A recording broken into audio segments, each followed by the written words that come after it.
Hello student, in my previous video I discussed ideal and non-ideal solutions. Today I am going to tell you colligative property in this video. Before going to the topic, we have to know what happened when we add some solute in pure liquid. Here I am taking the closed container and taking the pure liquid, and this liquid get converted into the some vapor phases, vapor molecules, and these vapor molecules generate or exert the pressures on the surface of liquid. Okay, here the large surface area are available for these vapor molecule, but after adding the solute, you can see these red colors are the solute. When we added this solute in the pure liquid, this solute occupy some surface area of this liquid, this pure liquid. Okay, it means what happened when we add solute to this liquid, the molecule of solute also occupies some of the surface area of the solutions. Now the solvent had all the surface available to it to evaporate. Let us say 1/4 surface used by the molecules. After adding solute, now only 3/4 the surface area available to the molecule of solvent. So what is happened to the result of this? The vapor will be decreases. For example, I am taking a 1 glass of water H2O and another 1 glass of water H2O. Okay, in this A and B. In this glass I am adding the 10 molecule of NaCl, that is table salt, and in this I am adding the 10 molecule of glucose.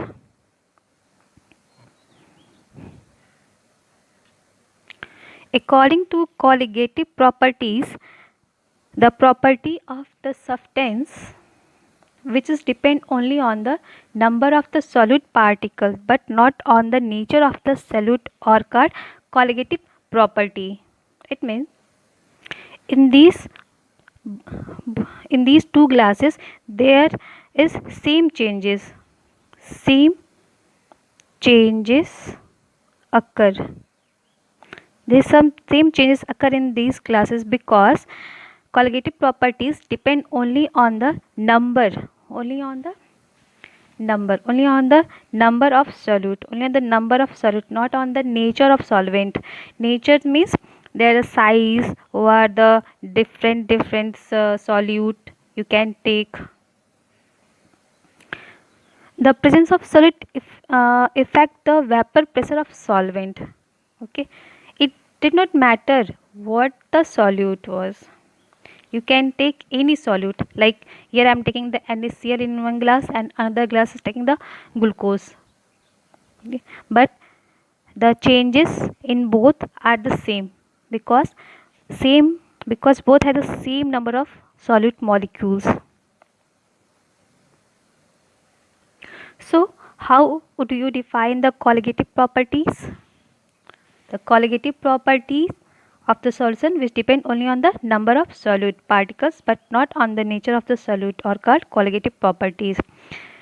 These colligative words come from the Latins co plus ligas. Co means together and ligas means bind. In pure liquid, it forms the lots of vapor, more numbers of vapor molecules, but after adding non-volatile solutes, the numbers of vapors it decreases because it's some space occupied by the solute particles. Okay. Now there are four important colligative properties. The first is relative lowering in vapor pressure, second elevations in boiling point, third depression in freezing point, and the last fourth is osmotic pressure. Now we are going to be studying the properties one by one. Let us start with the first qualitative property, that is relative lowering in vapor pressure. Now, relative lowering in vapor pressure. We have already studied that when non-volatile solute is added to the solvent, the vapor pressure of the solutions decreases. Okay. According to Raoult's law, P1 equal to P1 naught into X1. X1 is the mole fraction of solvent and X2 is the mole fraction of solute. This is already done in my previous video. If you not get what I am telling you, watch the video, my previous video, which is based on the Raoult's law. The lowering in vapor pressure is P naught minus P1 equal to P1 naught into X1. P naught minus P1, write like delta P equal to P naught 1 into X1. Now rearrange this. In binary solutions, if you know the mole fractions of one of the component, you can calculate the mole fractions of the other component, okay, because one whole minus that fractions. So the mole fractions of the solute, that is X2. You know that the colligative property is the relative lowering of vapor pressures. Here we get the only lowering of vapor pressure, okay, but it's a relative lowering of vapor pressure. So it means relative means the changes is divided by the pure or original solvent. Here divided by the both side, we get cancel both and we get this formula, P1 naught minus P1 divided by P1 naught equal to X2. You already know that the mole fraction equal to mole of that particular component divided by the total number of moles, okay, where N1 is what, where N1 is the number of mole of solvent and N2 is the mole of non-volatile solute. Assume when these are more diluted solutions, okay, so the concentrations of solvent is very high. N1, that is the numbers of mole of solvent, which is much greater than the N2, the mole of non-volatile solute. In denominators, the presence of N2 is not really important, so we can ignore it and write like N2 divided by N1. So we have this formula for relative lowering in vapor pressure. This is the formula of moles. Mole is the formula of weight upon molar mass for N2 and for N1. When you putting the value of N1 and N2 in this formula, we can get this. Now our next topic is elevation is boiling point. What is the boiling point? The temperature at which its vapor pressures become equal to the atmospheric pressures. Okay. Here I am taking a containers in which this is the liquid and this liquid get converted to vapors. Some vapors go upwards, some are go backward in the solutions. Above this, some atmospheric pressures presents which push this vapor in downward side. Okay. So you can see vapor pressure of the solution containing non-volatile solute is less than that of the solvent. Therefore, the solution has to be heated to a higher temperature.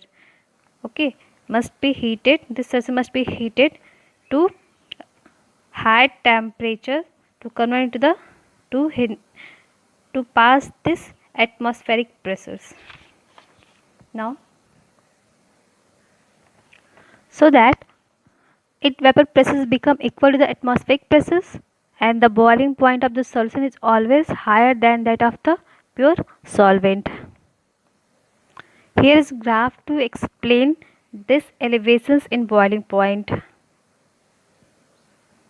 Here, this is the temperature for the pure solvent. You can easily see for the pure solvent the temperatures as increases go upwards, the vapor pressure also increases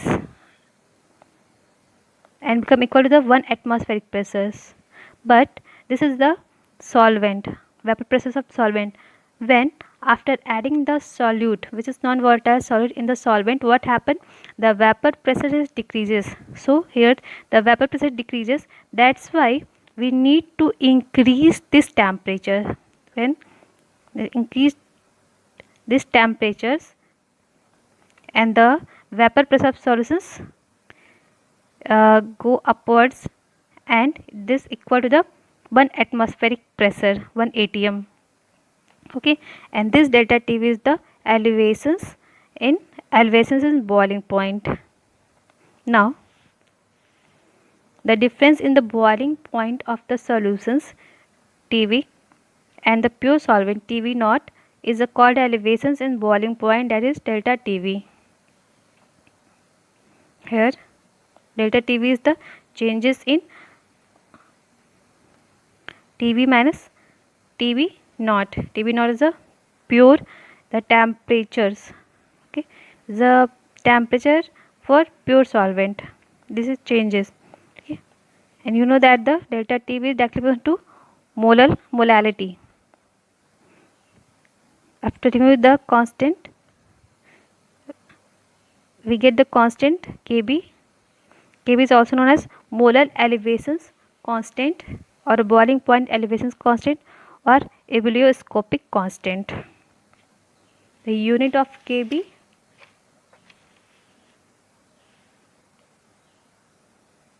equal to delta Tb whereby m temperature should be in Kelvin and the molarity is mole per kg. Now, determine the molar mass of solute from elevation boiling point temperatures.